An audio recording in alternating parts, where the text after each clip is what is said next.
Cuba. La Asamblea Nacional del Poder Popular Cubana eligió este jueves 10 de octubre como presidente de la República de Cuba a Miguel Mario Díaz-Canel Bermúdez, quien asumirá el cargo hasta el 2023. Reunidos en sesión extraordinaria en el Palacio de Convenciones de La Habana, los legisladores eligieron con 579 votos favorables a Díaz-Canel, de 59 años, diputado por el municipio de Santa Clara, provincia de Villa Clara. Después de 43 años, Cuba retoma la figura del presidente de la República como jefe de Estado, electo de su seno por la Asamblea y acompañado de un vicepresidente con una centralidad fuerte dentro de la estructura del poder estatal. Los diputados eligieron como vicepresidente de la República a Salvador Valdés Mesa, quien igualmente concluirá su mandato en el 2023. Tiene 74 años de edad y es diputado de Guines, provincia de Mayabeque. Esta jornada histórica para la nación, la Asamblea Nacional de Poder Popular eligió como presidente de este órgano y del Consejo de Estado de Cuba a Esteban Lazo Hernández, Ana María Mari Machado y Homero Acosta Álvarez, asumiendo los cargos de vicepresidente y secretario respectivamente. Ecuador. Después de 12 días de convulsión, el gobierno de Lenín Moreno resolvió derogar el polémico decreto 833, que elimina los subsidios a los hidrocarburos, medida que había elevado los combustibles con el más de 123%. 7 muertos, 1.340 heridos y 1.152 detenidos es el saldo de más de una semana en que Ecuador estuvo en una fuerte tensión sociopolítica, gracias a la presión popular de las grandes y sostenidas protestas de las comunidades aborígenes y otros actores sociales. El gobierno se vio obligado a encarar un diálogo para resolver el conflicto. Las medidas adoptadas por Moreno estaban relacionadas con las condiciones que había impuesto el Fondo Monetario Internacional para recibir un préstamo por 4.200 millones de dólares que debían permitir un ahorro de 1.300 millones de dólares al año y cubrir un déficit fiscal de 5.600 millones de dólares previsto para el 2019. Moreno definió la eliminación de los subsidios por considerar que los mismos favorecían a los sectores pudientes de Ecuador y a los traficantes de carburantes que vendían los energéticos al contrabando. A su vez, el presidente argumentó que recibió el poder en mayo del 2017 con una pesada herencia de parte del expresidente Rafael Correa, quien sustentó su poder con un sistema de asistencialista, prebendalista y corrupto que llevó al colapso de las cuentas públicas. Los argumentos de Moreno buscaban avalar la aplicación de las recetas del FMI, que apuntan fundamentalmente a reducir el déficit fiscal, flexibilizar el ámbito laboral y someter a las poblaciones medias y bajas a formas de vida precarizadas en función de las grandes capitales y las inversiones extranjeras. Esta forma de sometimiento económico se aplicó repetidas veces en Argentina, Brasil, Perú, México, Bolivia y otros países europeos que intentaron la misma receta del FMI, generando mayor pobreza y dependencia económica a los poderes centrales. La derogación del decreto 883, lejos está de poner fin al conflicto social, político y económico relacionado a las decisiones neoliberales y antipopulares del gobierno de Lenín Moreno, que rifan la soberanía popular. Y en tanto, la limitación de dicho decreto fue el fruto de la presión política social del pueblo. El conflicto seguirá latente si las decisiones del gobierno siguen empobreciendo a las poblaciones más desprotegidas.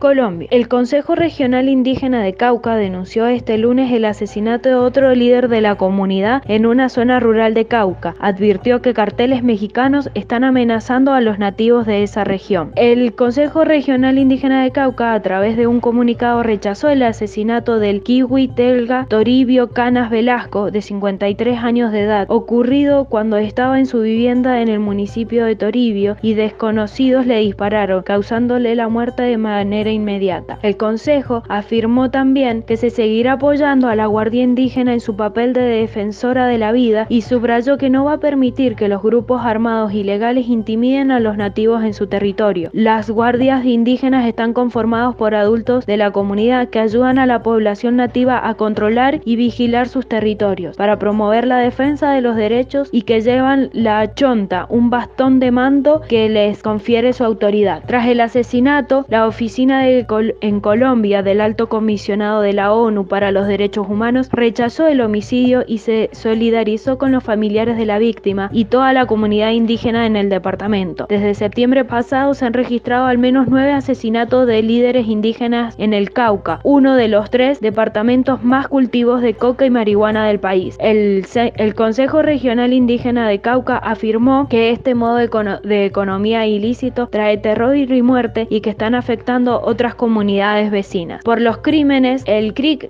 hizo un llamado urgente a la Defensoría del Pueblo y a la misión de apoyo al proceso de paz en Colombia de las organizaciones de Estados americanos, entre otras entidades, para que apoyen a las comunidades afectadas. El asesinato y las amenazas ocurrieron pocos días después de que centenares de indígenas se congregaron en Toribio para defender la autonomía de la violencia ejercida por los distintos grupos armados ilegales. El encuentro, que se llamó Tejiendo Resistencias para la Vida, fue convocado por el Consejo Regional Indígena de Cauca como una demostración de apoyo a la Guardia Indígena y con objetivo de conservar la armonía territorial.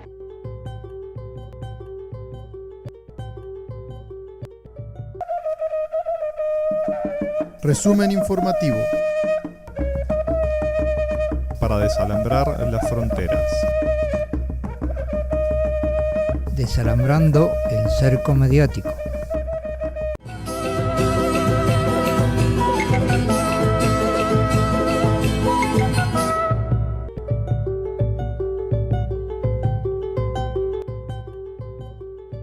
Brasil. Ante poderosos CEOs locales e internacionales, Jair Bolsonaro inauguró el Foro de Inversiones Brasil 2019 con un discurso de implícito apoyo político a Mauricio Macri. Aconsejado por sus colaboradores más cercanos, el presidente de Brasil obvió mencionar a la Argentina y a su proceso electoral, pero todo el auditorio entendió cuando dijo: tenemos la obligación de hacer algo para evitar que vuelva al pasado. Sin embargo, para no tensar la cuerda con el eventual sucesor de Macri, Bolsonaro aseguró que si es elegido Alberto Fernández por los votos populares, debemos respetar ese resultado. El presidente brasilero ya manifestó en distintas oportunidades su deseo de ver a Macri 4 años más en la Casa Rosada, pero esta vez lo hizo ante un auditorio selecto del poder económico. La idea que domina el gobierno bolsonarista es que América Latina asuma el modelo económico de Brasil, que combina libertad económica y apertura al mundo. Así lo definió el ministro Paulo Guedes, jefe de Economía, al subrayar que esperan convertir al Brasil en una suerte de puerta de entrada a toda Sudamérica, es decir, la famosa plataforma exportadora para el resto de la región. Desde ese punto de vista, puede entenderse que Bolsonaro querría ver en la Casa Rosada a un líder político que comulgue con su proyecto. No es el caso de Alberto Fernández, quien, para cristalizar las diferencias con el actual gobernante de Brasil, optó en junio por realizar una visita al expresidente Lula da Silva, que está detenido en Curitiba hace 1 año y medio. De acuerdo con las definiciones que formuló el ministro de Hacienda, Paulo Guedes, Brasil marcha hacia un rápido proceso de privatizaciones que incluye a la gigante estatal Petrobras. Según el funcionario, la empresa debe ocuparse apenas de su misión original, que sería la de producir petróleo, y deshacerse en consecuencia de todo lo demás, distribución y refinación. El ministro Guedes fue enfático ante los empresarios: precisamos achicar aún más el Estado y tomarlo más eficiente. Y con relación a la Argentina, Guedes festejó que se avance en vaca muerta. Con el gas argentino y el boliviano, más el que podemos producir nosotros, llegaremos a una ecuación de energía muy barata, indispensable para la productividad.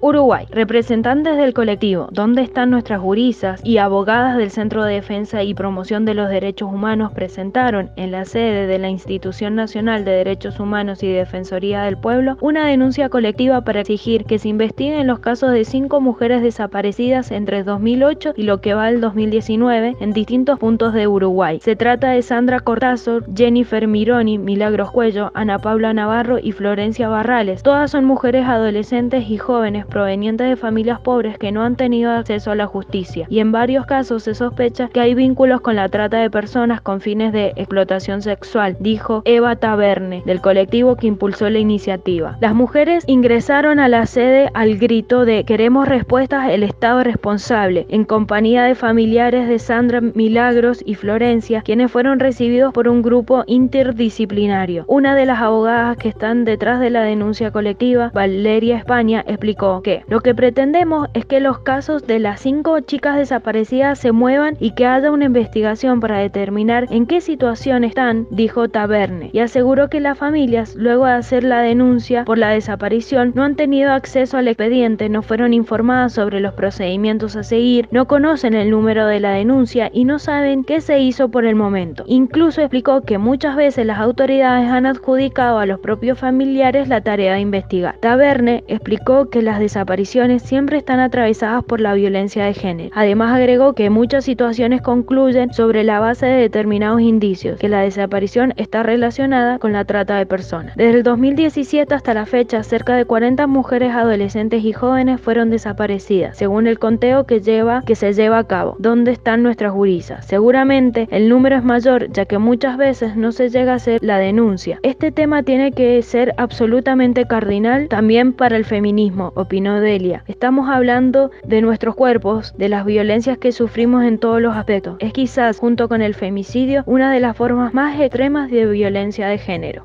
Bolivia. Una multitudinaria concentración de gremiales, transportistas, profesionales y jóvenes, entre otros, fue el marco del cierre de la campaña del oficialista Movimiento al Socialismo en la ciudad de Cobija, actividad en la que las organizaciones respaldaron la gestión del presidente Evo Morales por 5 años más. Entre las palabras más salientes del actual presidente y candidato a la reelección fueron: yo quiero la unidad de todas y todos, juntas vecinales, gremiales, hermanos transportistas, profesionales, todos unidos para seguir apuntando al desarrollo del pueblo boliviano. También expresó que gracias a la lucha del pueblo boliviano hoy se tiene un país digno, soberano e independiente, que es visto con respeto y admiración por la comunidad internacional. El presidente boliviano aconsejó a la juventud para que reflexione sobre la unidad de los viejos políticos como un retroceso para Bolivia, en referencia al anuncio que hizo esta jornada el expresidente Jorge Quiroga a favor de Carlos Mesa, postulante de la Comunidad Ciudadana. Evo expresó que la coalición que promueve Comunidad Ciudadana es el mismo poder neoliberal que nos dejó en 20 años en un estado mendigo, un pueblo limosnero que no crecía económicamente. Por eso llamó a dar a la comunidad continuidad a todos los proyectos de desarrollo que se iniciaron hace varias gestiones. México. Más de 30 agresores, probablemente del cartel Jalisco Nueva Generación, emboscaron a 42 efectivos de la policía en Michoacán. 13 de ellos murieron, 9 están heridos y 20 resultaron ilesos. En el municipio de Aguililla, los uniformados fueron agredidos con armas de grueso calibre, manifestó el titular de la Fiscalía de Estado, Adrián López Solís. De acuerdo con el registro de policías asesinados 2019 de la organización Causa en Común, de febrero hasta ayer, en este estado hay 37 uniformados ultimados y a escala nacional se contabilizan 308. Guanajuato encabeza el listado con 39, seguido por Michoacán y Chihuahua con 22. Las cifras obedecen a un registro hemerográfico.